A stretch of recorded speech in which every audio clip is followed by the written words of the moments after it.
Bonjour à tous et bienvenue sur Sensation dans le MAG. Aujourd'hui, notre invité Hervé Massion, président fondateur de Sikyo, qui signifie fœtus en finnois. Exact, fœtus en finnois. Alors c'est un peu curieux d'appeler sa start-up fœtus. Mais pourquoi fœtus? Simplement parce que quand je me suis intéressé au bien-être, je me suis posé une question essentielle, c'est que tout le monde parle du bien-être, mais c'est quoi le bien-être? Est-ce qu'une personne a une autre? Le bien-être d'ailleurs c'est la même chose. Et je me suis dit, mais est-ce que je peux trouver quelque chose qui puisse ramener tous les gens et que tous les gens puissent dire, mais finalement c'est peut-être ça. Et je suis parti du bébé. Et donc du coup, en fait, effectivement, un bébé quand il dort, et on lui fait ce qu'on appelle un encéphalogramme où on regarde en fait ses cohérences cardio-respiratoires. Effectivement, tout est stable. Et d'ailleurs, un bébé, vous pouvez mettre de la lumière, vous pouvez faire du bruit à côté, vous n'allez pas le réveiller du tout parce qu'en fait, il dort profondément. Et l'idée, c'est est-ce que je peux ramener les gens dans cette plénitude quand on était bébé? Et c'est tout le départ en fait de ce projet. C'est ça l'idée. Et pourquoi en finnois déjà? Et pourquoi en finnois? Parce qu'en fait, je cherchais, alors c'était curieux, mais je cherchais un nom qui soit un petit peu japonisant. Donc voilà, et Sikyo c'est un peu japonisant, parce qu'on sait qu'en fait le pays du soleil levant, ils sont très proches en fait de tout ce qui est bien-être. Et puis je voulais en fait que ça veuille dire fœtus. Et vous savez, quand on crée une marque, alors on pense à plein de choses. Normalement, ça s'écrit avec un i tréma, et là on a mis deux i. Parce qu'on aime deux fois plus les gens. Non, je plaisante. Non, en fait, on a mis un i tréma, on a mis deux i parce qu'en fait, les serveurs américains ne savent pas interpréter un i tréma. Hmm. Donc voilà. C'était pour un côté logistique. Du coup, le projet de la startup, l'idée c'est quoi? Alors l'idée, en fait, Sikyo fait des logiciels et des cabines qu'on appelle les Wellspace. Ce sont des cabines automatisées et des logiciels pour permettre aux gens qui sont hyper stressés, hyper pressés, de récupérer un maximum de ressources vitales en un minimum de temps. Euh, En fait, quand je me suis intéressé donc au bien-être, je me suis rendu compte que euh, chaque heure, chaque jour, chaque semaine, chaque mois, on subit des micropressions. Ces micropressions, en fait, elles ont un impact en fait psychologique, mais elles ont aussi un impact physiologique. C'est-à-dire que si vous les traitez pas dans l'instant, vous allez les cumuler. Et plus vous allez les cumuler, plus vous allez engendrer des problématiques psychologiques et des réponses qui ne sont pas adaptées. On s'est tous retrouvés par exemple au volant derrière une voiture où on est très pressé, on se crispe sur le volant parce que celui qui est en face, qui est devant nous, il n'avance pas. Dans ces moments-là, on est capable de déboîter, et de prendre une décision qui n'est pas forcément adaptée, où on va se mettre en danger, mais aussi on va mettre en danger les gens qui sont autour. Ça veut bien dire en fait que quand on est sous stress, en fait, on peut avoir des réactions qui ne sont pas adaptées. Quand vous êtes dans une entreprise et vous sortez par exemple d'une réunion où c'était un peu tendu, vous êtes un petit peu frité un peu avec les collègues, ça peut arriver.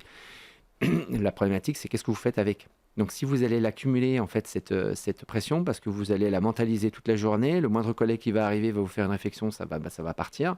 Vous allez vous taper les bouchons le soir, surtout en ce moment, hein, on cumule. Et vous arrivez le soir, vous avez votre gamin qui vous amène une mauvaise note, vous voyez ce que je veux dire, et vous allez cumuler. Et donc, plus vous allez cumuler de jour en jour cette problématique, plus vous allez vous retrouver en déficience, en fait, psychologique, mais aussi physiologique. Donc Sikyo, c'est une startup, c'est votre startup. Ça part d'un constat à la base. Alors, ça part toujours d'un constat, bien entendu. Le pourquoi de ce projet, c'est que je travaillais dans une grande entreprise française. J'avais un poste, un très gros poste en événementiel. Et un jour, en mars 2007, j'ai été mis en lecture de la lettre qu'un père de famille a fait à sa femme et ses enfants, où il leur déclarait tout son amour. 3 heures après cette lettre, cet homme se jetait de 15 mètres de haut, d'une passerelle de 15 mètres de haut dans notre entreprise. Dans les 3 années qui ont suivi, il y en a eu 5 qui ont fait la même chose. Ce jour-là, j'ai pris vraiment conscience qu'on avait un problème. Alors déjà, moi, je me suis un peu effondré aussi parce que forcément, les mots résonnent encore dans ma tête, hein. Mais aussi parce que j'ai compris en fait on avait cette problématique et que, comme je vous disais tout à l'heure, quand vous êtes dans une entreprise et que vous êtes sous pression, eh bien, vous avez pas d'endroit pour pouvoir je dirais quelque part, vous restaurer psychologiquement.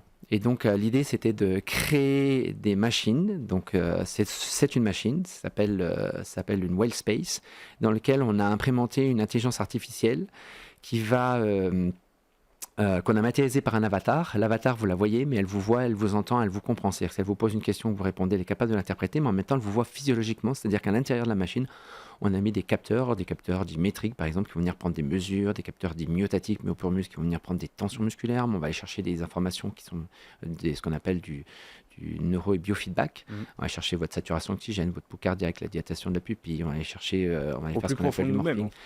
Oui, l'idée en fait, c'est d'aller chercher un maximum d'informations pour pouvoir les analyser. Donc ça, c'est Serenity, l'intelligence artificielle, qui va analyser ça et qui va pondre un programme en temps réel en fonction de ce qu'elle va apercevoir. C'est-à-dire que vous allez rentrer dans cette cabine 3 heures après, vous ne serez peut-être pas dans le même état, et donc vous n'aurez peut-être pas forcément le même programme, et peut-être pas non plus aussi les mêmes envies. Pour monter cette idée, ce projet, on a besoin d'aide. C'est ce que vous avez fait. Vous avez cherché de l'aide et puis vous en avez trouvé en local notamment. Alors l'idée, au départ, je ne l'ai pas trouvé au local. Au départ, je l'ai trouvé auprès d'Incuballiance, qui est le premier incubateur technologique de France, qui se situe sur le plateau Paris-Saclay, avec les hautes écoles. Et je suis rentré par Incuballiance, et Incuballiance a eu un contrat en fait de soutien au niveau du Sky Cub, et donc on m'a proposé en fait de présenter l'entrée au Sky Cub, parce il faut présenter un comité de sélection à 50 ans en Yvelines. À 50 ans en Yvelines, voilà. Et je suis vraiment très, très heureux d'y être. Je fais partie en fait des pionniers, hein, et d'ailleurs je vais bientôt en sortir puisque ça va se terminer au mois de janvier. On est très triste. Ça a été 3 années vraiment extraordinaires.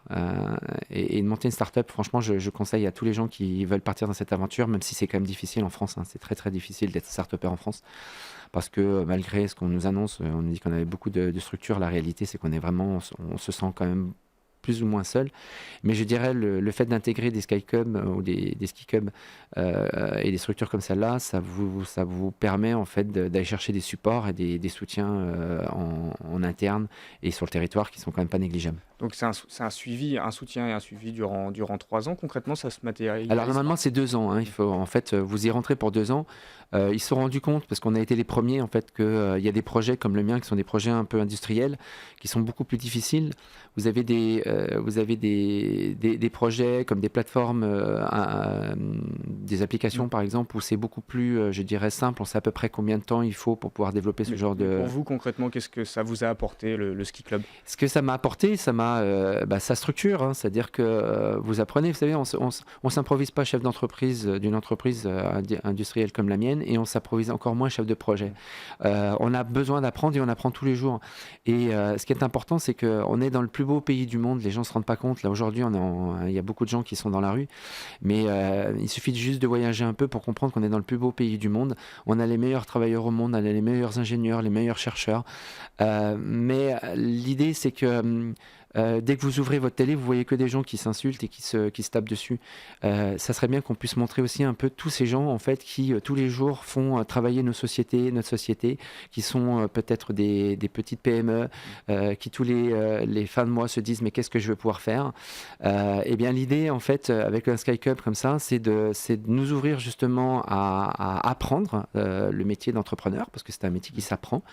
Et d'ailleurs, via Incuballiance, et je peux en parler aujourd'hui parce que je l'ai reçu des mains d'Incuballiance vendredi. J'ai un cursus très particulier parce que je n'avais pas fait d'études, j'avais pas de bac, ni certificat d'études, ni BEPC. Et je viens à 50 ans d'avoir mon premier diplôme, je viens d'avoir un Master 2, donc un bac plus 5 en gestion et direction d'entreprises technologiquement innovantes. Donc ça veut dire que rien n'est impossible. Félicitations. Et Merci. Justement, là, très rapidement, quels sont vos projets maintenant, une fois que vous quittez cet incubateur? Alors, bien entendu, maintenant, on va passer à la phase de déploiement. Et du coup, on vient de lancer. Alors, on a fait quelque chose qui était assez exceptionnel, c'est qu'on vient, et d'ailleurs c'est vraiment exceptionnel parce qu'on vient d'arriver d'une tournée en France. On est parti pendant 2 mois et demi avec nos remorques et nos protos pour faire découvrir aux Français notre technologie. Pourquoi ? Parce qu'on vient de lancer, et ça c'est aussi un deuxième scoop, c'est qu'on vient de lancer notre propre plateforme de financement participatif. Qu'on peut retrouver donc sur notre site sikio.com, et l'idée c'était d'aller chercher les Français pour soutenir idéologiquement mais aussi financièrement notre projet. Vous savez qu'une start-up aujourd'hui normalement elle va chercher des fonds d'investissement. Et nous, on a souhaité en fait proposer à tous les Français de pouvoir être les investisseurs, c'est-à-dire qu'on peut devenir investisseur chez Sikio à partir de 50 euros jusqu'à 40 000 euros. Et bien du coup, merci, le message est passé, c'est déjà la fin de notre émission. Okay. Je rappelle, Hervé Massion, vous êtes le président fondateur de Sikio. Alors juste, voilà, une petite information, c'est que nos cabines, les gens vont pouvoir les tester à partir de mercredi 18 jusqu'à samedi 21. C'est gratuit, elles sont à disposition sur le centre commercial Saint-Quentin, à côté du Starbucks. Voilà, elles peuvent venir, tous les gens peuvent venir de 10h à 20h, c'est gratuit, venez tester. On se fera un plaisir de vous faire découvrir cette technologie. Eh bien, merci beaucoup. Merci beaucoup à vous. Au revoir.